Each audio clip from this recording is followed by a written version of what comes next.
నేను నిన్ను ఈ ప్రపంచంలోనే చాలా శక్తివంతమైన వీరుడిగా మార్చగలను. కానీ దానికోసం నువ్వు నా 3 షరతులను ఒప్పుకోవాలి. ఒక్క రాత్రి పెళ్ళా? అది కూడా నీలాంటి అసమర్థుడితోనా? నీ కల ఎప్పటికీ కలగానే మిగిలిపోతుంది. కానీ ఒక్క విషయం జాగ్రత్తగా విను. నువ్వొక అసమర్థుడివి రాకి. ఈ రోజు నీకు ఎదురయ్యే పరీక్ష అంత తేలిగ్గా ఉండదు. నువ్వు ఈ పోటీలో గెలవాలంటే నిప్పులు కక్కే భయంకరమైన విషనాగుతో పోరాడాలి.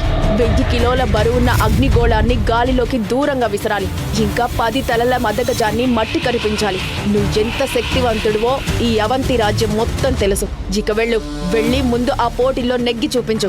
ఆ తర్వాత ఒక్క రాత్రి పెళ్లి గురించి కలలు కందు గాని. ఒకవేళ ఓడిపోతే నేను విధించే శిక్ష నువ్వు కలలో కూడా ఊహించలేవు. నిప్పులు కక్కే భయంకరమైన విషనాగుతో రాకీ పోరాడగలడా? 1000 కిలోల బరువున్న అగ్నిగోళాన్ని రాకీ గాలిలోకి విసరగలుగుతాడా? ఆ రాజ్యంలో తన తండ్రి గౌరవం మట్టిపాలు కాకుండా రాకీ ఆపగలిగాడా? తను ఎంతగానో ప్రేమిస్తున్న నీలాంబరి మరొకరికి దక్కకుండా రాకీ అడ్డుకోగలిగాడా? ఏ రాజ్యంలోని ప్రజలైతే తనని శక్తిహీనుడని అవమానించారో అదే ప్రజల ముందు తన శక్తి సామర్థ్యాల్ని నిరూపించుకోగలిగాడా? వినండి, ఎన్నో మలుపులు ఉన్న ఈ రాకీ అద్భుతమైన కథని మొదటి నుండి. నేను నిన్ను ఖచ్చితంగా ఒక రాత్రికి పెళ్లి చేసుకుంటాను. పెళ్ళైన మరుసటి రోజే. నోటిని అదుపులో పెట్టుకో రాకీ. తెలీదా నువ్వు ఎవరితో మాట్లాడుతున్నావో? నేను మగధ యువరాణితో మాట్లాడుతున్నానని తెలుసు. ఎవరైతే అహంకారంతో కళ్ళు మూసుకుపోయాయో, ఇంకా తన శక్తులను చూసుకొని గర్వపడుతోందో. అవును, నువ్వు చెప్పింది నిజమే. ఎందుకంటే చిన్న వయసులోనే నేను నీకంటే ఎక్కువ సాధించాను. కానీ నువ్వు ఇప్పటికీ అలానే బలహీనుడిలా ఉన్నావు. నీ అహంకారాన్ని ఈ రాజ్య ప్రజలందరి ముందు మట్టి కనిపిస్తాను నీలాంబరి. సరిగ్గా 1 సంవత్సరం తర్వాత నిన్ను ఇదే గడ్డ మీద అందరి ముందు నీ మీద గెలిచి ఏకలవ్యున్నవుతాను. అద్వైత లోకానికి కాబోయే మహారాజు అనుకున్న రాకీని కాబోయే భార్య అవమానించింది. కారణం, మహారాజు కావడానికి ఉండాల్సిన 9 శక్తులు రాకీ దగ్గర లేకపోవడమే. అందుకే రాకీతో ఉన్న బంధాన్ని తెంచుకోవడానికి సిద్ధపడింది. నీలాంబరి, నువ్విలా చేస్తే అవంతి రాజ్యంలో మా పరువు మంట కలిసిపోతుంది. రాకీ తండ్రి మౌర్య మహారాజు 2 చేతులు జోడించి ఆమె నిర్ణయాన్ని వెనక్కి తీసుకోమని వేడుకున్నాడు. కానీ కోపంతో ఇంకా గర్వంతో మిడిసిపడుతున్న నీలాంబరి నిండు సభలో అందరి ముందు ఆయన్ని అవమానించింది. మహారాజా, మర్చిపోకండి, నిస్సహాయుడైన మీ కొడుకు రాకీ అసమర్థతకి, ఓటమికి కారణం కేవలం మీరే. ఇంక రాకీ తల్లికి ఏదైతే జరిగిందో దానికి కారణం కూడా మీరే. ఎప్పుడైతే నీలాంబరి రాకీ తల్లి ప్రస్తావన తీసుకొచ్చిందో కోపంతో రగిలిపోయిన రాకీ చేతులతో అగ్నిజ్వాలని సృష్టించి నీలాంబరి మీద దాడి చేశాడు. కానీ నీలాంబరి రాకీ కంటే ఎంత శక్తి కలదంటే తను ఎంతో సులభంగా ఆ దాడిని తిప్పికొట్టింది. అది చూసిన అందరూ రాకీని చూసి మళ్లీ నవ్వడం మొదలుపెట్టారు. పాపం, చూస్తుంటే తనకు కూడా అదే జరిగినట్లుంది, ఏదైతే తన తల్లికి జరిగిందో. అవమానాలు భరించలేక వెంటనే రాకీ అక్కడ నుండి పారిపోయాడు. కానీ వెళ్లే ముందు రాకీ రాబోయే సంవత్సరంలో జరగబోయే మహాసంగ్రామం గురించి హెచ్చరించి మరీ వెళ్ళాడు. కానీ అందరికీ తెలుసు, ఇన్నేళ్లగా ఏం చేయలేని రాకీ అప్పుడు మాత్రం ఏం చేస్తాడు అని. అమ్మా, ఎక్కడున్నావు? ఇప్పుడు నీ అవసరం చాలా ఉందమ్మా. రాకీ ఆ రాజ్యంలోని శ్మశానానికి వెళ్ళాడు. ఎక్కడైతే తన తల్లిని సమాధి చేశారు ఆ శ్మశానంలోకి ఎవ్వరూ ఒంటరిగా వెళ్లే సాహసం చెయ్యరు. ఎందుకంటే అక్కడ ప్రేతాత్మలు తిరుగుతూ ఉంటాయని అవంతి రాజ్య ప్రజల నమ్మకం. ఆ శ్మశానం ఎంతో భయంకరంగా ఉన్నా కానీ రాకీ మాత్రం అవేవీ పట్టించుకోకుండా తన తల్లి సమాధి దగ్గరికి వెళ్లి బాధపడుతూ, నన్ను పుట్టిన వెంటనే చంపేయాల్సింది కదమ్మా, ఎందుకమ్మా? రాకీ మహాసంగ్రామంలో గెలవడం తప్పనిసరి. ఎందుకంటే తన విజయంతోనే మౌర్య రాజ్య పరువు ప్రతిష్టలు ముడిపడి ఉన్నాయి. లేదంటే రాజ్యం మొత్తం శత్రు రాజ్యానికి బానిసలవుతారు. అమ్మా, ఏదో ఒకటి చెయ్యమ్మా.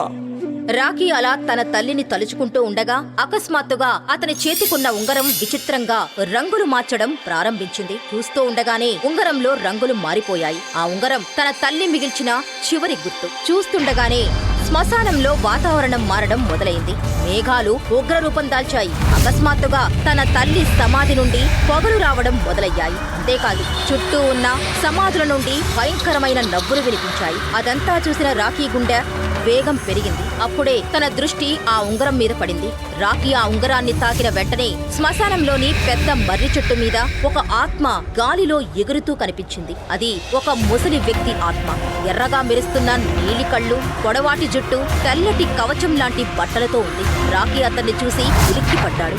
రాకీ భయంతో తన శక్తుల్ని ఆ ఆత్మ మీద ప్రయోగించాడు. కానీ అవేవీ పనిచేయలేదు. చూస్తూ ఉండగానే ఆ ఆత్మ అతనికెదురుగా నిలబడింది.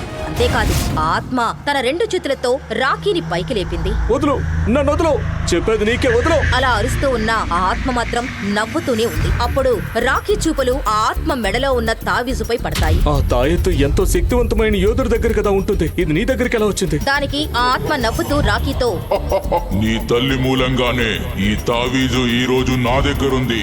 నీకు మా అమ్మ గురించి తెలుసా? అసలేం జరిగింది తనకి చెప్పు. తన తల్లి గురించి వినగానే రాఖీ మనసు శాంతించింది. అప్పుడు ఆ ఆత్మ తన గురించి చెప్తూ, నాకు అన్ని విషయాలు తెలుసు రాకి. నా పేరు భైరవ. గత కొన్నేళ్లుగా నేను నీ ఉంగరంలో ఉంటున్నాను.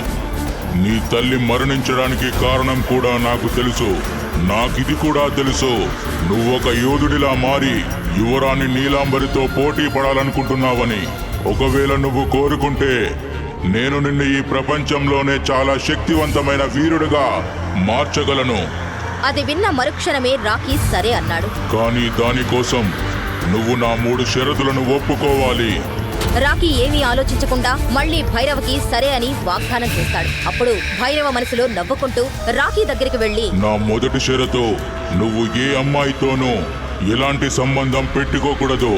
ఒప్పుకుంటున్నాను. రెండో షరతు, నువ్వు నా కోసం ప్రపంచంలోని అతి పవిత్రమైన త్రయీ నది జలాన్ని తీసుకురావాలి. ఒప్పుకుంటున్నాను. అలా 2 షరతులను రాఖీ ఒప్పుకున్నాడు. ఇక 3వ షరతు కోసం ఎదురు చూస్తున్నాడు. చెప్పు, 3వ షరతు ఏంటి?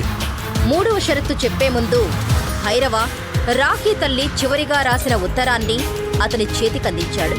రాఖీకి ఆ ఉత్తరం చదువుతూనే తన కాళ్ల కింద భూమి కంపించినట్టయింది. అప్పుడే భైరవ 3వ షరతుని రాఖీ ముందుంచాడు. మూడో షరతు ఏంటంటే నీ తల్లి మరణం. రాఖీ 3వ షరతు వింటూనే కోపంగా అరుస్తూ శ్మశానంలో స్పృహ తప్పి పడిపోయాడు. రాఖీ కళ్ళు తెరిచి చూసేసరికి అసలు భైరవ రాఖీకి పెట్టిన 3వ షరతు ఏంటి? అసలు రాఖీ తల్లి ఎలా మరణించింది? భైరవ వెనుకున్న నిజం ఏంటి? అయితే భైరవ నిజంగానే రాఖీని యోధుడిలా మరుస్తాడా? తనకి తన తండ్రికి జరిగిన అవమానానికి రాఖీ పగ తీర్చుకుంటాడా? అసలు రాఖీ ఎందుకు నీలాంబరిని ఒక్క రాత్రికి పెళ్లి చేసుకోవాలనుకుంటున్నాడు? ఈ ప్రశ్నలన్నింటికీ సమాధానాలు తెలుసుకోవాలనుకుంటే వెంటనే పాకెట్ FM వినండి. ఎన్నో మలుపులు ఉన్న అద్భుతమైన ఆడియో సిరీస్ రాఖీ భాయ్.